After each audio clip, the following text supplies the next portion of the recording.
Imagine करिए कि आसमान में बैठा एक एक ग्रह और उसको मिलने वाले कुछ मैथमेटिकल पॉइंट्स ये तय कर रहे हो कि एक इंसान अंदर से कितना खुश रहेगा, वो जीवन में कौन सा बिजनेस करेगा और यहाँ तक कि उसके घर का बाथरूम किस दिशा में होगा। सुनने में ये थोड़ा अजीब और किसी साइंस फिक्शन कहानी जैसा लगता है ना? बिल्कुल, लेकिन आज की हमारी इस गहन चर्चा में हम ठीक इसी रहस्य को डीकोड करने वाले हैं।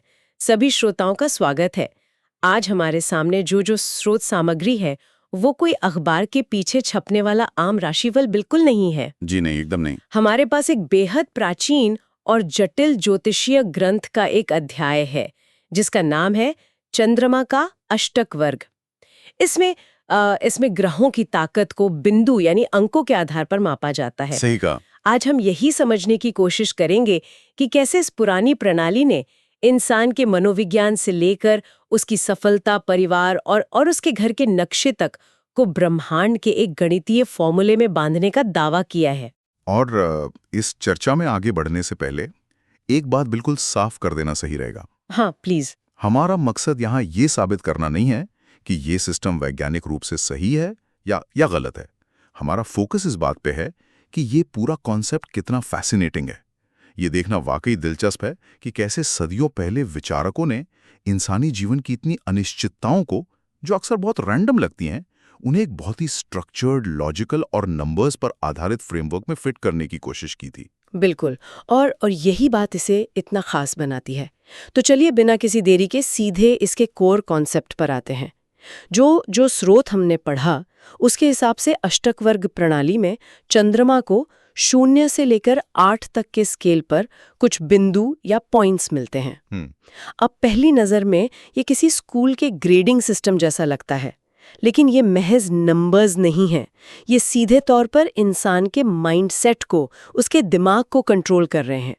तो सबसे पहले ये समझते हैं कि ये 0 से 8 का स्कोर काम कैसे करता है।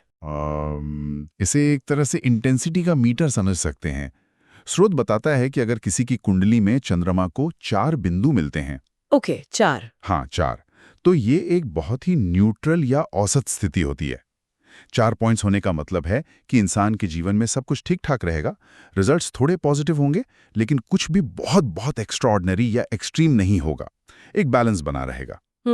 समझ गई। लेकिन इस प्रणाली का असली खेल और ड्रामा तब शुरू होता है जब यह स्कोर 4 से नीचे गिरता है या फिर 4 से ऊपर की तरफ बढ़ता है। हाँ, और यहीं पे इसका जो साइकोलॉजिकल एंगल है वो मुझे बहुत बहुत दिलचस्प लगा। बिल्कुल। स्रोत में बहुत ही साफ शब्दों में लिखा है कि अगर चंद्रमा का स्कोर 0 से 3 पॉइंट्स के बीच रह जाए तो उस इंसान का मन एक अजीब से अंधेरे या भारीपन से घिर जाता है। मतलब उसे डिप्रेशन, पेसिमिज्म यानी हमेशा बुरा होने की आशंका और एक सुस्ती घेरे रहती है। और इसके बिल्कुल उलट अगर चंद्रमा को 5 से 8 पॉइंट्स मिल जाएं, तो कहानी पूरी तरह पलट जाती है। एकदम पलट जाती है। ऐसे इंसान का माइंडसेट बहुत ही खुशमिजाज, दयालु और एक राजसी एटीट्यूड वाला हो जाता है।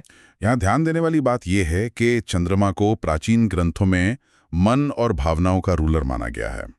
तो जब उसे 5 से 8 पॉइंट्स मिलते हैं तो वो इंसान को अंदर से एक इमोशनल स्टेबिलिटी देता है। ऐसे लोग बहुत रोमांटिक, चार्मिंग और समाज में एक इन्फ्लुएंस रखने वाले बन जाते हैं। हाँ। इसका जो मनोवैज्ञानिक कारण है वो ये है कि जब कोई इंसान अंदर से इतना संतुष्ट और खुश होता है तो उसका वही कॉन्फिडेंस बाहरी दुनिया में धन, समृद्धि और एक लीडरशिप क्वालिटी के रूप में रिफ्लेक्ट होता है। अगर मैं इसे आज के मॉडर्न जमाने के हिसाब से समझाऊं, हाँ बताइए। तो ये मुझे एयरलाइंस या क्रेडिट कार्ड्स के लॉयल्टी रिवॉर्ड पॉइंट्स जैसा लग रहा है। अरे वाह, ये अच्छा है ना? मतलब अगर आपके पास 0 से 3 पॉइंट्स हैं तो आपकी फ्लाइट डिले हो रही है, आप इकोनॉमी क्लास में स्ट्रगल कर रहे हैं और आप पूरी यात्रा में चिड़चिड़े हैं। बिल्कुल। 4 पॉइंट्स हैं तो ठीक है, आपको एक नॉर्मल सीट मिल गई, सफर कट जाएगा। लेकिन अगर आपके पास 7 या 8 पॉइंट्स हैं तो भाई आप सीधे फर्स्ट क्लास के लाउंज में बैठे हैं। एकदम सही।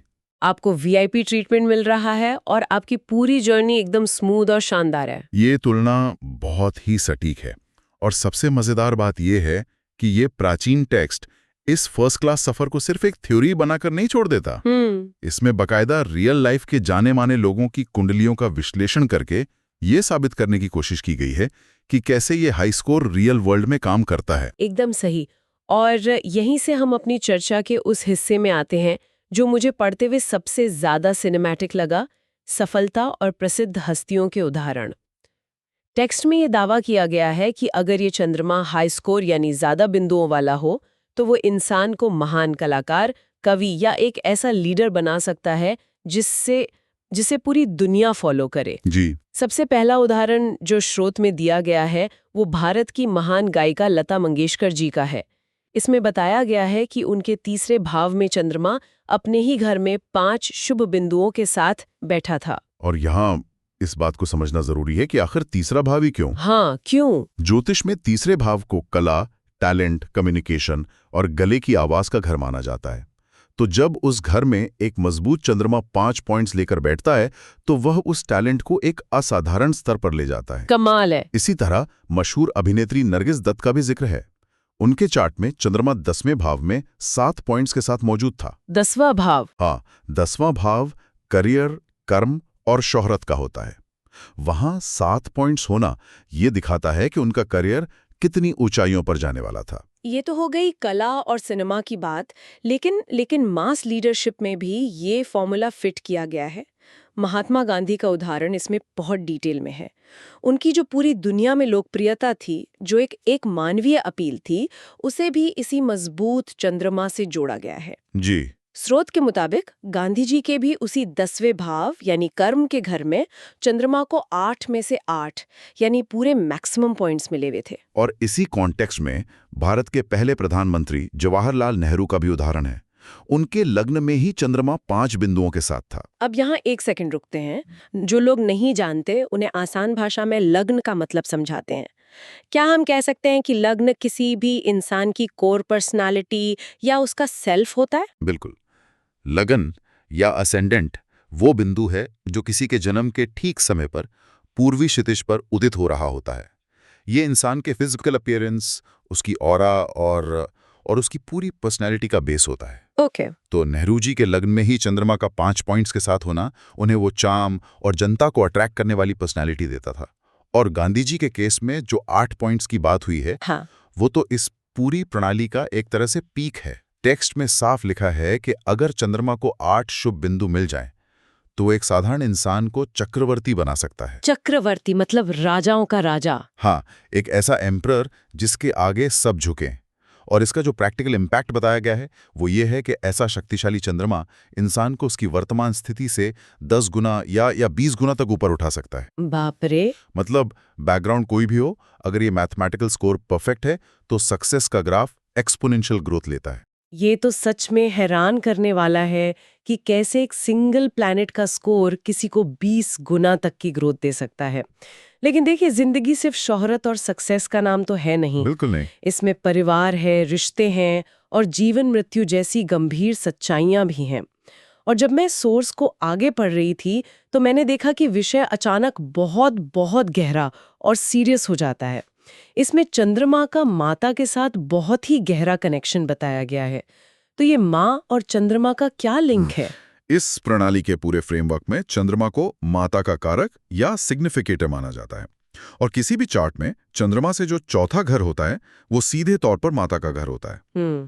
टेक्स्ट कहता है कि अगर चंद्रमा कमजोर है, यानी उसका स्कोर 0 से 3 के बीच है और उस पर मंगल या राहु जैसे थोड़े अग्रेसिव और क्रूर ग्रहों का प्रभाव पड़ रहा है, तो ये स्थिति माता की सेहत के लिए बहुत बड़ा अलार्म है। ओके। ये माता के स्वास्थ्य को तबाह कर सकता है या उनकी उम्र कम कर सकता है। ठीक है, स्वास्थ्य खराब होना एक बात है, वो तो हम आमतौर पे भी सुनते हैं। लेकिन जो चीज पढ़कर मुझे सच में एक झटका सा लगा वो ये है कि ये टेक्स्ट सिर्फ तबीयत खराब होने की कोई गोलमोल बात नहीं करता। हाँ, ये बहुत स्पेसिफिक है। इसमें माता की मृत्यु या किसी बहुत बड़े संकट का समय निकालने के लिए बाकायदा एक पूरा का पूरा गणितीय फॉर्मूला दिया गया है। मतलब लिटरली एक इक्वेशन है। रुकिए, ये थोड़ा ज्यादा नहीं हो गया? मतलब महज कुछ नंबर्स को जोड़ घटाकर आप किसी की लाइफ का एंड कैसे प्रेडिक्ट कर सकते हैं? यही तो इस अष्टक वर्ग प्रणाली की सबसे चौंकाने वाली बात है।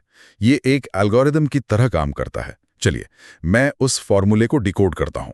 स्रोत के अनुसार सबसे पहले चंद्रमा का शोध्य पिंड निकाला जाता है। एक मिनट, इससे पहले कि हम कैलकुलेशंस में जाएं, ये शोध्य पिंड क्या होता है? ये सुनने में थोड़ा भारी टेक्निकल शब्द लग रहा है। हाँ, इसे आसान भाषा में ऐसे समझिए कि ये एक ग्रह का प्योरीफाइड या फिल्टर किया हुआ मैथमेटिकल बेस स्कोर होता है। जनपत्री में ग्रह की स्थिति के आधार पर कुछ गुणा भाग और कटौतियां करने के बाद जो फाइनल नंबर बचता है उसे शोध्य पिंड कहते हैं। ठीक है। तो फॉर्मूले का पहला स्टेप है इस शोध्य पिंड को लेना। फिर चंद्रमा से जो चौथा घर है यानी माता का घर, उस घर में जितने भी बिंदु हैं उससे इस शोध्य पिंड को गुणा या मल्टीप्लाई किया जाता है। ओके, तो शोध्य पिंड multiplied by 4th house points. Correct. इसके बाद जो रिजल्ट आता है उसे 27 से भाग दिया जाता है यानी डिवाइड किया जाता है। 27 ही क्यों? 27 इसलिए है क्योंकि कुल 27 नक्षत्र होते हैं। अब इस डिवीजन के बाद जो रिमाइंडर या शेषफल बचता है वो एक स्पेसिफिक नंबर होता है जो 1 से 27 के बीच का कोई नक्षत्र होता है। अच्छा। टेक्स्ट का दावा है कि जब शनि आसमान में गोचर करता हुआ यानी अपनी करंट मूवमेंट में चलते हुए उस स्पेसिफिक नक्षत्र के ऊपर से गुजरता है तो वो समय माता के लिए सबसे ज्यादा जानलेवा होता है। और इस बात को साबित करने के लिए जो उदाहरण दिया गया है वो शायद भारतीय इतिहास का सबसे जाना माना राजनीतिक परिवार है। इसमें भारत की पूर्व प्रधानमंत्री इंदिरा गांधी की माता कमला नेहरू का उदाहरण दिया गया है। जी। जब मैंने इसके स्टेप्स पढ़े तो सच कहूं तो रोंगटे खड़े हो गए। देखिए, टेक्स्ट के हिसाब से कैलकुलेट करते हैं।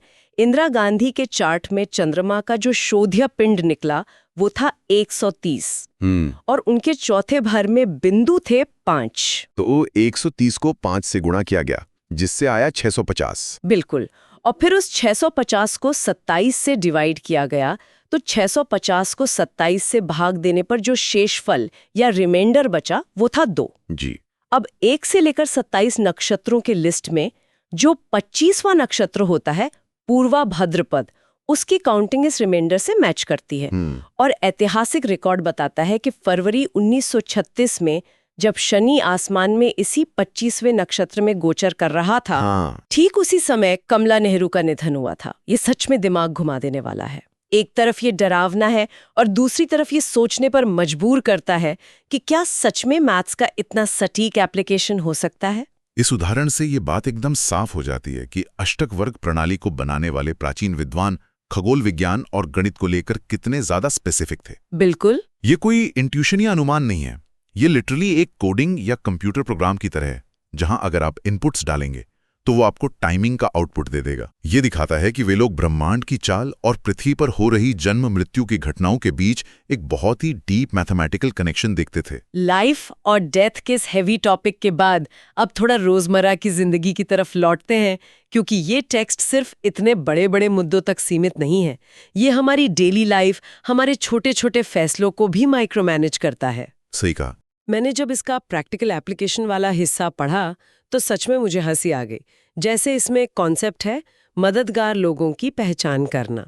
मतलब आपको लाइफ में कौन सपोर्ट करेगा ये भी पॉइंट से तय हो रहा है। हाँ, ये बहुत ही अनोखा पहलू है। स्रोत कहता है कि पूरे चार्ट में ये ढूंढिए कि चंद्रमा को सबसे ज्यादा बिंदु किस राशि में मिले हैं।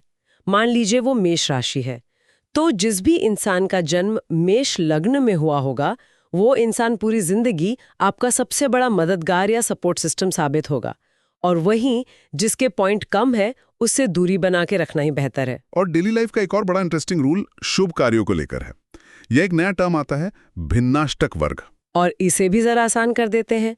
भिन्नाष्टक वर्ग मतलब एक ही ग्रह, जैसे यहाँ चंद्रमा है, उसका अलग अलग 12 राशियों में क्या स्कोर है उसका एक सेपरेट स्प्रेडशीट या चार्ट, राइट? एकदम से। तो उस चार्ट में अगर किसी राशि को चंद्रमा ने 0 पॉइंट दिया है, 0, हाँ 0, तो वो राशि एक रेड फ्लैग या डेंजर जोन बन जाती है। नियम यह है कि जब भी आसमान में सूर्य या खुद चंद्रमा चलते हुए उस 0 पॉइंट वाली राशि में प्रवेश करते हैं तो वो पूरा का पूरा समय किसी भी नए या अच्छे काम के लिए सख्त वर्जित होता है। मतलब उस वक्त कोई भी नई शुरुआत नहीं करनी चाहिए। हाँ, और नए काम की लिस्ट सुनकर तो कोई भी हैरान रह जाएगा। मतलब नया घर खरीदना या शादी की बात चलाना तो समझ में आता है, लेकिन टेक्स्ट कहता है कि उस 0 पॉइंट वाले टाइम में आपको अपने बाल और नाखून तक नहीं काटने चाहिए। हाँ, ये बात लिखी है। मतलब क्या सच में यूनिवर्स इस बात से भी फर्क मान रहा है कि मैं अपने नाखून किस दिन काट रही हूँ? ये तो माइक्रो मैनेजमेंट का एक्सट्रीम लेवल हो गया। ये बहुत स्पेसिफिक है। लेकिन इससे भी ज्यादा स्पेसिफिक एक और चीज है जो शायद मॉडर्न आर्किटेक्चर वालों को भी हैरान कर दे। ओ हाँ, घर के बाथरूम की दिशा। हम सब लोग वास्तुशास्त्र के बारे में तो सुनते ही हैं कि घर का दरवाजा यहाँ होना चाहिए, रसोई वहाँ होनी चाहिए, लेकिन अष्टक वर्ग के नंबर्स घर का लेआउट भी डिसाइड कर सकते हैं। ये एकदम नया कॉन्सेप्ट है। जी, स्रोत बताता है कि जिस राशि में चंद्रमा के सबसे ज्यादा पॉइंट्स हों, आपके घर का बाथरूम ठीक उसी दिशा में होना चाहिए। इसमें राशियों को दिशाओं में बांट दिया गया है। हाँ, मैंने वो लिस्ट देखी थी। जैसे अगर आपके सबसे ज्यादा पॉइंट्स 1, 5 या 9वीं राशि में हैं, तो बाथरूम पूर्व यानी ईस्ट में होगा। 2, 6 या 10वीं राशि है तो दक्षिण यानी साउथ में। 3, 7, 11वीं राशि के लिए पश्चिम यानी वेस्ट। और अगर सबसे ज्यादा पॉइंट्स 4, 8 या 12वीं राशि में है तो बाथरूम उत्तर दिशा यानी नॉर्थ में होना चाहिए। मतलब सोचिए, आपको घर बनाते समय आर्किटेक्ट को अपनी जन्मपत्री और ये पॉइंट्स दिखाने पड़ेंगे। ये सच में बहुत प्रैक्टिकल और हैरान करने वाला एप्लीकेशन है। और सिर्फ घर का नक्शा ही नहीं, ये प्रणाली आपका प्रोफेशन भी डिसाइड कर सकती है। इसमें जल तत्व की राशियों का भी एक खास कैलकुलेशन है। बिल्कुल, जल तत्व यानी कर्क, वृश्चिक और मीन राशि। टेक्स्ट कहता है कि इन तीनों राशियों में जो पॉइंट्स हैं उन्हें जोड़ लीजिए। फिर उस टोटल नंबर को एक खास फॉर्मूले से प्रोसेस किया जाता है। अगर फाइनल नंबर आपकी कुंडली के 10वें भाव यानी कर्म भाव से मैच कर गया तो ये तय है कि वो इंसान ऐसा बिजनेस करेगा जिसका ताल्लुक पानी से हो। पानी से जुड़ा बिजनेस मतलब जैसे नेवी या जहाजों का काम। बिल्कुल, नेवी, मरीन इंजीनियरिंग, समुद्र के रास्ते होने वाला इंपोर्ट एक्सपोर्ट और यहाँ तक कि मोती या दूध जैसी चीजों का व्यापार भी इसी में आता है। ओके। लेकिन अगर वो कैलकुलेशन किसी और भाव की तरफ इशारा करती है तो फिर प्रोफेशन बदल जाएगा। तब इंसान शायद कपड़े, लकड़ी या फर्नीचर के बिजनेस में जाएगा। तो बेसिकली आपकी पूरी आजीविका भी इन्हीं पॉइंट्स पर टिकी हुई है। ये तो वाकई एक कंप्लीट पैकेज है।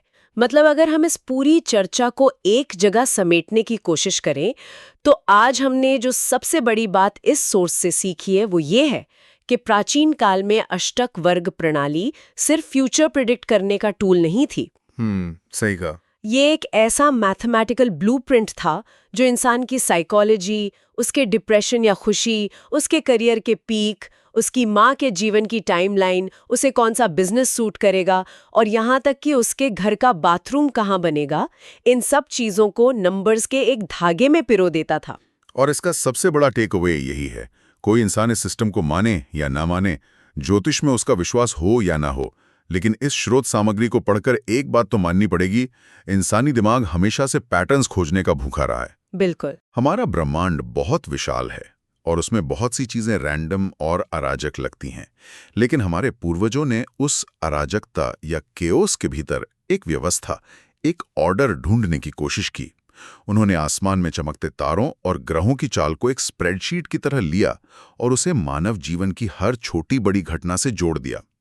ये डेटा को एनालाइज करने का एक बहुत ही प्राचीन और कॉम्प्लेक्स तरीका था जो इंसानी बुद्धि की गहराई को दिखाता है। बिल्कुल सही कहा। ये जानकारी के समंदर में अर्थ खोजने की हमारी फितरत है। और इसी बात से मेरे दिमाग में एक बहुत ही गहरा विचार आ रहा है जिसके साथ मैं इस गहन चर्चा को खत्म करना चाहूंगी। जी। हमने देखा कि कैसे जन्म के समय के कुछ पॉइंट्स ये तय कर रहे हैं कि इंसान का स्वभाव कैसा होगा, वो कब सफल होगा, उसकी माँ को कब संकट आएगा और वो क्या काम करेगा। अगर ये गणितीय ब्लूप्रिंट सचमुच इतना सटीक है तो क्या इस दुनिया में फ्री विल यानी हमारी अपनी स्वतंत्र इच्छा नाम की कोई चीज है भी? ये एक बहुत ही गहरा सवाल है। या फिर हम सिर्फ एक पहले से लिखे हुए कॉस्मिक कोड या प्रोग्राम के किरदार हैं जिन्हें लगता तो है कि वे अपने फैसले खुद ले रहे हैं, लेकिन असल में वे सिर्फ अपने जन्म के समय तय हुए नंबर्स और पॉइंट्स की एक स्क्रिप्ट प्ले कर रहे हैं। अगर हमारी सफलता से लेकर हमारी उदासी तक सब कुछ अंकों में पहले से फिक्स्ड है तो क्या हमारी अपनी चॉइस सिर्फ एक इल्यूजन है? या सच में एक ऐसा विचार है जो किसी को भी गहरे चिंतन में डाल सकता है? इस रहस्यमयी सवाल के साथ हम आज के इस डीप डाइव को यहीं रोकते हैं। सुनने के लिए बहुत बहुत धन्यवाद।